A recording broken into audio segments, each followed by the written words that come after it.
Welcome back to our study of the book of Daniel. Today we'll be in chapter 5. A gap of some 25 years separates the events of chapters 4 and 5 in the book. During that time, Nebuchadnezzar's glorious empire spiraled down to an ignominious end.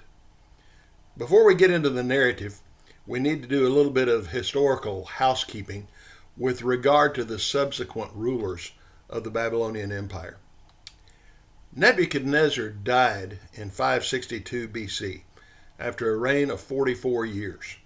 He was succeeded by his son, Amel-Marduk, the biblical Evil-Merodach.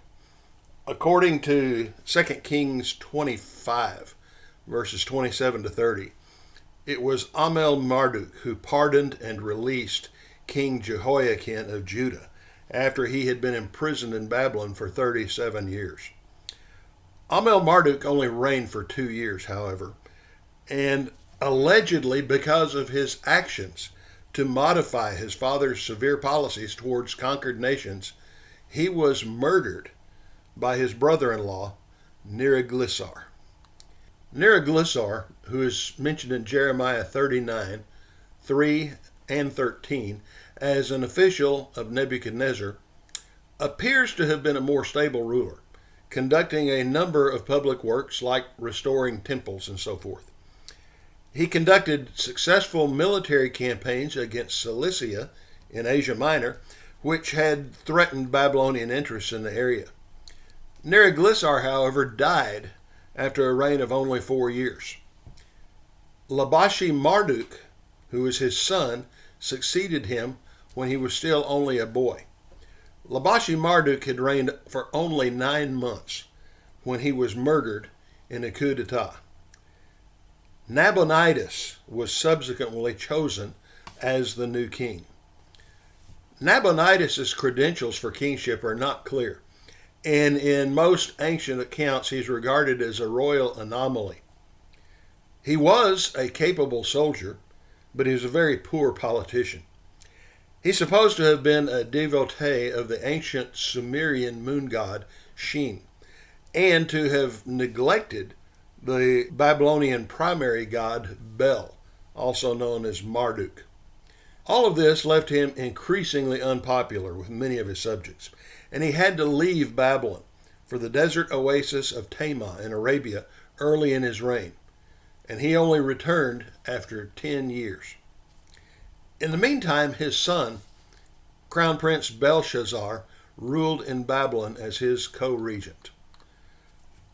The book of Daniel states in chapter 5 that Belshazzar was king the night that Babylon fell, and says that his father was Nebuchadnezzar. Prior to 1854, Belshazzar has been an enigma for historians and archaeologists who knew nothing about him outside the book of Daniel. However, subsequent evidence from archaeological discoveries in Babylon has verified the existence of Belshazzar, as well as his co-regency during the absence of his father, Nabonidus and Tema. So why does the book of Daniel refer to Nebuchadnezzar as the father of Belshazzar? Probably the most straightforward explanation is that the Aramaic words Ab, which means father, and Bar, which means son, should be understood in the dynastic sense of predecessor and successor in a line of kings. Such usage of these terms is very common in other ancient texts. Every king of Judah, for example, was regarded as a son of David. In 543 BC, Nabonidus returned from Tema, hoping to defend his kingdom from the Persians who were planning to advance on Babylon. Belshazzar was positioned in the city of Babylon to hold the capital, while Nabonidus commanded the troops in the field. On October 10th, 539 BC, Nabonidus surrendered to the Persians, and several ancient sources say that Cyrus spared his life, and that Nabonidus lived out his life in exile for another 20 years. Belshazzar was not so fortunate. 2 days after Nabonidus' surrender, the Persian armies overthrew the city of Babylon without a fight, and Belshazzar was executed. This brings us up to the events of chapter 5. Belshazzar the king held a great feast for 1,000 of his nobles, and he was drinking wine in the presence of the 1,000. When Belshazzar tasted the wine, he gave orders to bring the gold and silver vessels which Nebuchadnezzar his father had taken out of the temple, which was in Jerusalem, so that the kings and his nobles, his wives, and his concubines might drink from them. Then they brought the gold vessels that had been taken out of the temple, the house of God, which was in Jerusalem. And the king and his nobles, his wives, and his concubines drank from them. They drank the wine and praised the gods of gold and silver, of bronze, iron, wood, and stone. Chapter 5 is set on the night that Babylon fell to the Persians. Such a revelrous feast as we see here seems totally out of place, considering that the Persian armies were amassed just outside the city. It seems to have been an act of sheer bravado, the last fling of a terrified ruler trying to drown his fears in alcohol. And considering the fact that his father had abandoned him to meet his fate alone, it's hard not to feel just a little bit sorry for this weak and foolish Prince Belshazzar. Well, at some point during the feast, apparently after he'd already consumed quite a bit of wine, Belshazzar ordered the sacred vessels that Nebuchadnezzar had plundered from the temple in Jerusalem to be brought in so that his guests could drink from them. Now, superstition alone would normally prevent even the most impious ruler from putting the sacred vessels of any god to a common use. Profaning the vessels dedicated to the God of Israel was bad enough, but using them in a feast dedicated to pagan idols was the worst form of blasphemy. Well, the festive mood of the revelers turned to abject horror when the image of a disembodied hand suddenly appeared and began writing on one of the ornate plastered walls of the banquet hall. So we'll pick up our reading in verse 5. Suddenly the fingers of a man's hand emerged and began writing opposite the lampstand on the plaster of the wall of the king's palace. And the king saw the back of the hand that did the writing. Then the king's face grew pale, and his thoughts alarmed him, and his hip joints went slack, and his knees began knocking together. The king called aloud to bring in the conjurers, the Chaldeans, and the diviners. The king spoke and said to the wise men of Babylon, "Any man who can read this inscription and explain its interpretation to me shall be clothed with purple, and have a necklace of gold around his neck, and have authority as the third ruler in the kingdom." Then all the king's wise men came in, but they could not read the inscription or make known its interpretation to the king. Then King Belshazzar was greatly alarmed. His face grew even paler, and his nobles were perplexed. Apparently, the writing was unintelligible to Belshazzar and his guests. It's possible, but not likely, that the writing was in a foreign language or written with a strange alphabet. But more likely, the revelers could read the writing, but couldn't make any sense of it. The Aramaic alphabet, just like the Hebrew, had no vowel symbols. Pronunciation and word meanings were determined by literary context.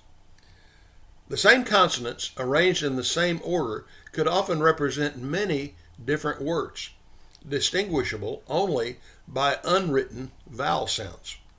So with no vowels and no broader literary context to clarify their meaning, the words on the wall would have been impossible to recognize and interpret.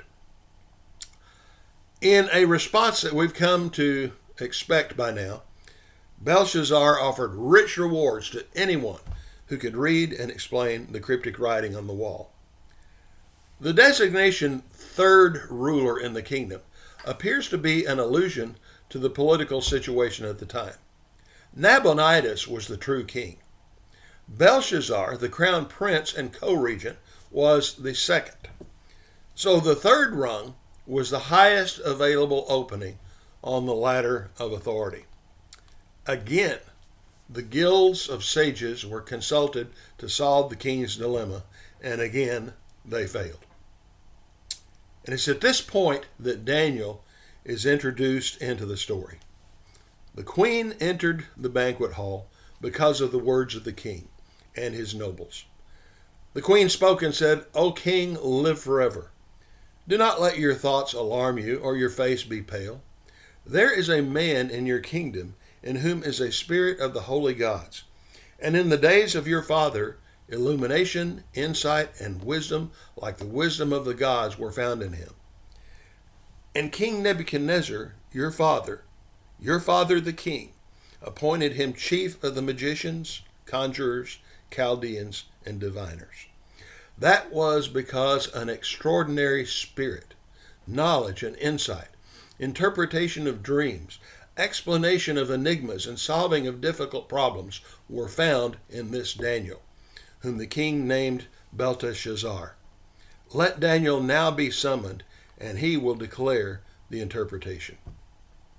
Belshazzar apparently had no knowledge of Daniel at all, either personally or by reputation. Daniel seems to have been out of government service by this time.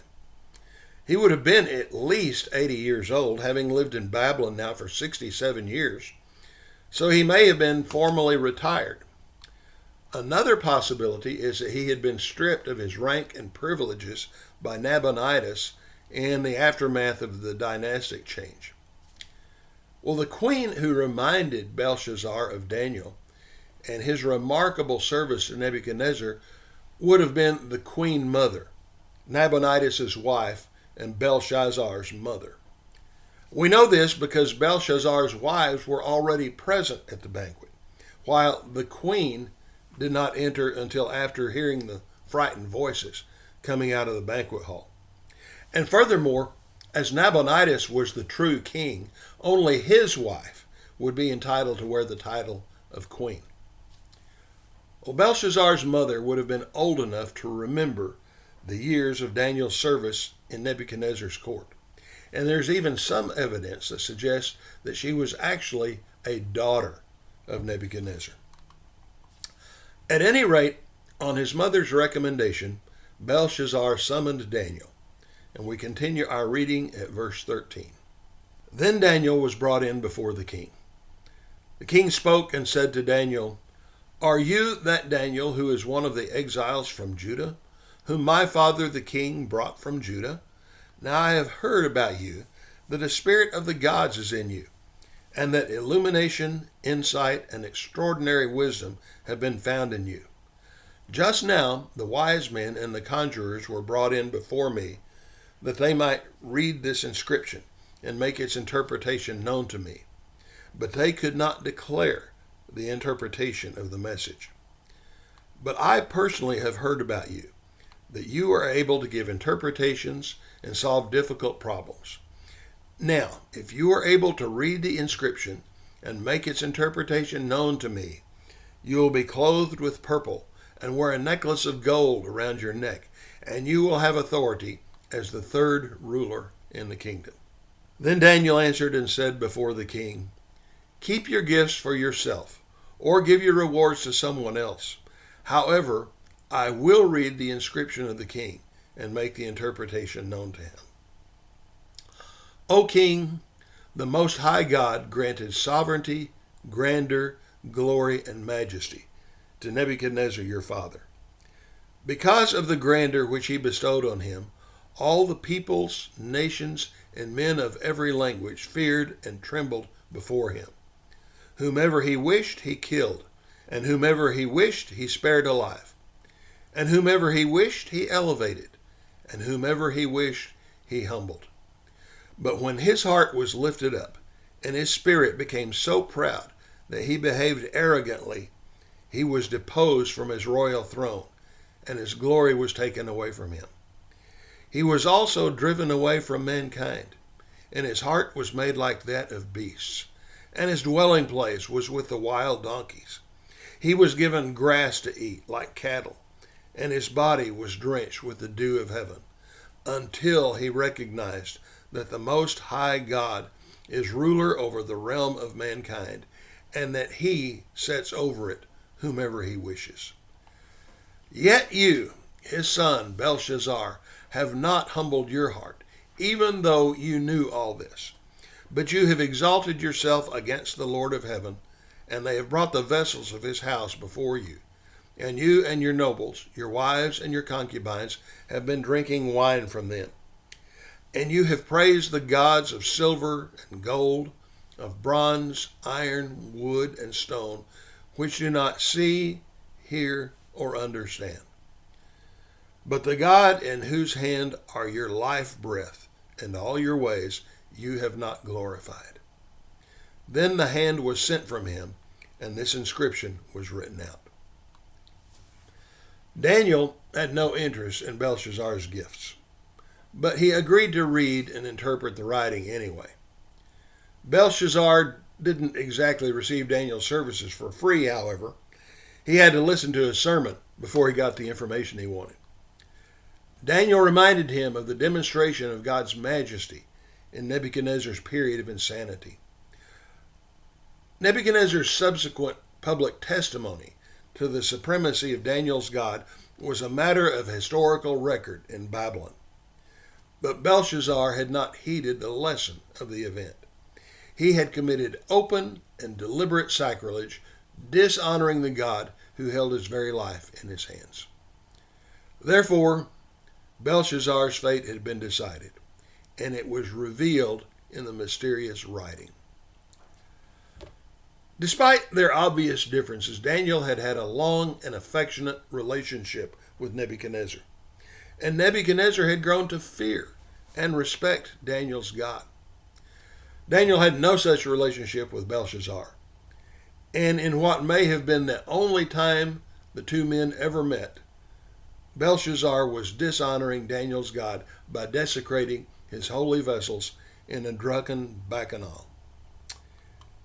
In his interpretation of the strange writing, Daniel doesn't seem to have felt any of the regret that he felt when interpreting Nebuchadnezzar's dream of the tree. Now this is the interpretation that was written out. Mene, mene, tekel, upharsin. This is the interpretation of the message. Mene, God has numbered your kingdom and put an end to it. Tekel, you have been weighed on the scales and found deficient. Peres, your kingdom has been divided and given over to the Medes and Persians. When we transcribe the 4 Aramaic words that Daniel read into their corresponding English letters, it looks like this, and is pronounced Mene, mene, tekel, upharsin. The Aramaic phrase can be translated counted at a mina, a shekel, and halves. As such, it could have been the commercial value of a commodity in the standard monetary weights of the empire, or it could have simply been an inventory of somebody's pocket change. However, each of these sets of consonants had both noun and verb forms, with independent shades of meaning, just as the English words pound and halves can be used either as nouns or verbs, with a significant difference in meaning. It's the verb forms of these words which appear to be key to the interpretation of the inscription. The first word is mene. In the noun form, this word refers to the mina, the monetary weight equal in the Babylonian economy to 60 shekels, 600 grams. In the verbal form, it means to weigh, to count, or to reckon. Mene is used twice in the inscription, apparently as a verb in the first case and a noun in the second. Thus, the translation of mene, mene would be counted at a mina. The second word in the writing on the wall is tekel. As a noun, this word refers to the shekel, a monetary weight equal to about 10 grams. As a verb, it meant to be lacking or to come up short. The third word, parsin, is the singular form of peres. The noun form means half. Since it immediately follows tekel in the inscription, it probably referred to the half shekel. Furthermore, since it's plural in number, it probably means to convey the idea of 2 half shekels. The verb form means to cut in half, to divide, or to break apart. Interestingly, the very same consonants, when pronounced with different vowel sounds, form the Aramaic name for the nation of Persia. So, it's easy to see why these words, when appearing without vowels or extended literary context, would have been meaningless gibberish without the help of an informed interpreter. Daniel's reading of the inscription in its verbal rather than nominative sense reveal a much darker meaning of Mene, Tekel, Uparsin. Mene meant that Belshazzar's life and reign had been weighed and evaluated by God. The repetition of the word would stress the point that God's decision is final and not open to discussion, negotiation, or appeal. Tekel signified that Belshazzar has fallen short of what God required of him. He had failed the test. Peres, and here Daniel uses the singular form of the word in his interpretation, indicated that Belshazzar's kingdom had been divided and given to the Medes and Persians. We should not interpret divided in terms of the Babylonian Empire being divided equally between 2 equal or independent powers. Media and Persia were united under a single crown in the Persian of Cyrus at that time, with Persia being the dominant power. The message is that the Babylonian Empire would be divided in the sense of being broken up, and its dominion and power would be given to the Medo-Persian Empire. Cryptic messages like this, concealed within common words, phrases, numbers, or images, are a definitive characteristic of apocalyptic literature, as seen in Daniel and in Revelation. Despite Daniel's earlier refusal, Belshazzar endowed him with the gifts he had promised. We'll finish our reading of the chapter beginning at verse 29. Then Belshazzar gave orders, and they clothed Daniel with purple, and put a necklace of gold around his neck, and issued a proclamation concerning him that he now had authority as the third ruler in the kingdom. That same night, Belshazzar, the Chaldean king, was slain. So Darius the Mede received the kingdom at the age of 62. The title of third ruler in the kingdom turned out to be quite a hollow honor indeed, because the kingdom didn't survive the night. That very night, Cyrus, the ruler of the Medo-Persian Empire, delivered the final blow that toppled the Babylonian Empire. The Persians took the city without a fight, and Belshazzar was either murdered or executed. Curiously, the text says that the kingdom of Babylon was taken over by Darius the Mede, a figure unknown in history outside the biblical record. Now, it's a well-documented historical fact that the Babylonian Empire was in fact conquered by Cyrus of Persia, as prophesied by Isaiah some 400 years before the fact. You can read about that in Isaiah 44 and 28. And also in chapter 45, verse 1, and again in verse 13. The city of Babylon and its environs were reduced to the status of a province within the enormous Persian Empire. And so Darius the Mede seems to have been a client king over provincial Babylon, appointed by and subject to Cyrus in much the same way that Herod the Great was a client king over provincial Judea under the authority of Emperor Augustus of Rome. Darius's age at the time of his elevation to the throne of Babylon is listed at 62. Now, it's unusual for such incidental information to be given concerning a foreign conqueror of the Jews. The reason for recording Darius's age here may be related to the message of the writing on the wall. A mina, a shekel, and 2 halves, that is, 2 half shekels, adds up to exactly 62 shekels. Don't know if there's anything specifically related there, but it's an interesting fact. And so, the mighty Babylonian Empire was dead after 70 years of dominating and terrorizing the ancient Near East. Daniel, however, survived the transition of power, and he would go on to serve his new Persian overlords just as loyally and faithfully as he had served Nebuchadnezzar. In our next lesson, we will complete the historical narrative section of the book of Daniel with the famous story of Daniel in the lion's den. You will reign forever. You will reign forever.